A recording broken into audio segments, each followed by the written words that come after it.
د قرآن کریم حقانیت او دغه شانتي د بعث بعد الموت ذکر. نو اوس په آخره کې بیا الله تبارک وتعالى د هغه مضامینو اعاده فرمایي او د عقیده توحید دعوت دی او د شرک نه ممانعت او اتمام حجت دی چې د هر قسمه دلایلو او د معجزاتو او د نخو د بیانولو نه بعد اتمام حجت په تور باندې الله تبارک وتعالى فرمایي زما محبوب پیغمبر دوی ته ووایه ای خلکو کچری تاسو زما د دین په باره کې زما د شریعت په باره کې په شک کې نو زه ستاسو د باطلو معبودانو منلو والا زم نیمه. زه د هغه ذات عبادت کوم چې کم ذات تاسو له مرګ درکوي ستاسو د موت او د حیات مالک دی او ما ته حکم شوی دی چې زه د مؤمنانو نه یم او دا چې بالکل خپل مخ نیغ وساتم په عقیده توحید باندې دین حنیف باندې خپل ځان چې د کلک وساتم او نه جوړېږم د زه د مشرکانو نه او تاسو مبلې د الله تبارک وتعالى سره هغه معبودانو لرا چې هغوی نه تاسو ته نفع درکولی شي او نه نقصان او که چېرې تاسو داسې وکړه نو په دغه وخت به تاسو د ظالمانو نه به نو فرمایي قل ورته ووایه ایها الناس ای خلکو ان کنتم فی شک که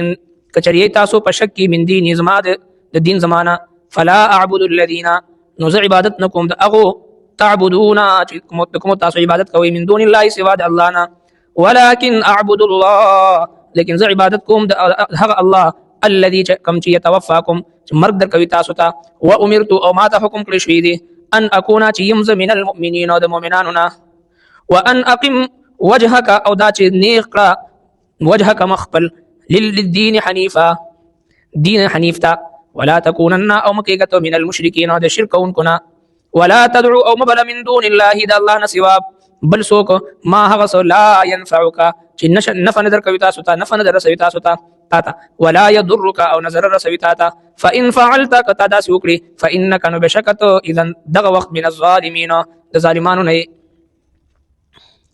قل يا ايها الناس ټول خلق ته ټول انسانانو ته خطاب دی ځکه الله تبارک وتعالى خپل آخري پیغمبر د ټول انسانیت لپاره رحمت للعالمین د ټول عالمونو لپاره د هدایت ذریعہ جوړ کړی او د ټول عالمونو لپاره را لګل دي. مخکې انبیاء کرام به د یو قوم لپاره به د یو وخت لپاره به د یو علاقې لپاره د یو قبیلې لپاره به د یو ملک لپاره د یو دور لپاره. دا آخري پیغمبر الله رب کائنات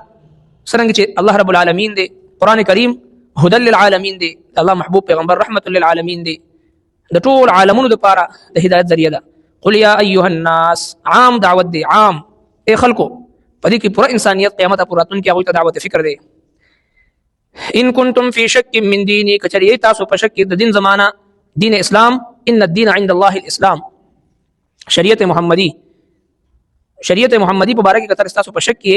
فلا اعبد الذين تعبدون من دون الله نو زه عبادت نکوم د هغه د کوم چې تاسو عبادت کوئ زما دین حق چې کوم دلایل سره معجزات سره دغه حقانیت تاسو مخ ته ثابت شو که دغه باوجود تاسو په دې کې شک کوئ نو زه تاسو د باطلانو من دا ته مساته چې تاسو د باطلو معبودانو سره عبادت وکم د الله نه سوا ولكن اعبد الله الذي لكن عبادت کوم د هغه الله يتوفاكم چې مرګ درکوي تاسو ته دا یو داسې دلیل د توحید مخ ته کې خودو چې الله رب کائنات مرګ او جن ورکول ولدي. نو يا ايها الناس ضرب مثل فاستمعوا له ان الذين تدعون من دون الله لن يخلقوا ذبابا ولو اجتمعوا له. اي خلق تاسو یو مثال بیانېږي غور سره ووري هغه وګو تکيري او د الله نه ما سوا چې د کوم بوتانو عبادت تاسو کوي د غیر الله عبادت تاسو کوي لن يخلقوا ذبابا ولو اجتمعوا له کله ټول راجم شنو یو مچ قدر یو مخلوق نشي پیدا کولی. وان يسلبهم الذباب شيئا لا يستنقذوه منه کوم مچ د دوی نه څه شی وتختی تر دې پورې چې د دوی مخ نه دغه معبودان تاسو چې تاسو عبادت کوي کوم مچ د دوی نه څه شی وتختی نو هغه هم ته واپس نشي غسي. ضعف الطالب والمطلوب طالب او مطلوب دونه کمزوري دي انتهایی کمزوري عقیده ده. مثل الذين اتخذوا من دون الله اولياء كمثل العنكبوت اتخذت بيتا وان اوهن البيوت لبيت العنكبوت لو كانوا يعلمون. دي مشرکانو د شرک مثال الله جل شانه دي مکړی چې کوم جال دی هغه سره ورکړی دی انتهایی کمزور ځکه جال جوړ کی دونه مهنت کی مشقت کی او انتهایی باریک او حساس جال واچي. نو الله تبارک وتعالى فرمایي چې كمثل العنكبوت د دې مثال دغه جال دی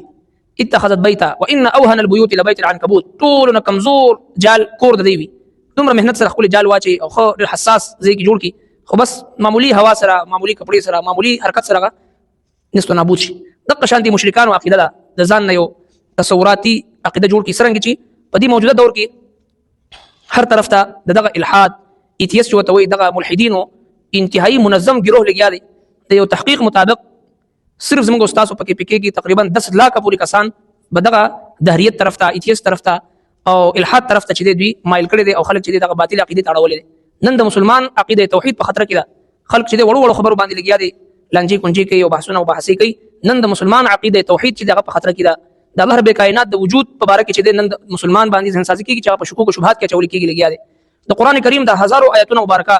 د توحید دلیل د پاره الله رب کائنات نازل کړي دي. څنګه چې د آیت مبارکه ده چې ولکن اعبد الله الذي يتوفاكم، زه عبادت کوم د هغه ذات چې هغه مرګ درکوي تاسو ته. الله جل شانه هو يحيي ويميت، ژوند ورکوي مرګ ورکوي. د ټول کائنات پیدا کړي د ټول توحید دلایل نن چې کله نوجوان سره ملاقات وشي په کالج کې، په یونیورسيټي کې، په اداره کې، سوال دا کوي چې موږ سره د الله جل شانه د ذات څه دلیل دی چې الله جل شانه شته. نعوذ بالله داسې ځین سازي دا غوي کیږي په ډېر منظم سازش په تحت باندې چې د نوجوانانو ذهنونو کې دا سوالات اچول کیږي چې د الله تبارک وتعالى ذات کم ذکر دي او دغه د الحاد او د ایتیسو دا چې کوم منکرین د توحید دي دا غوي مختلف فتنې په مختلفو طریقو سره لګیا د زموږ استادو په نوجوان نسل باندې مهنت کوي. دا غوي ځین سازي کوي او یو طرف ته د نشو تماشو په ذریعہ باندې دا غوي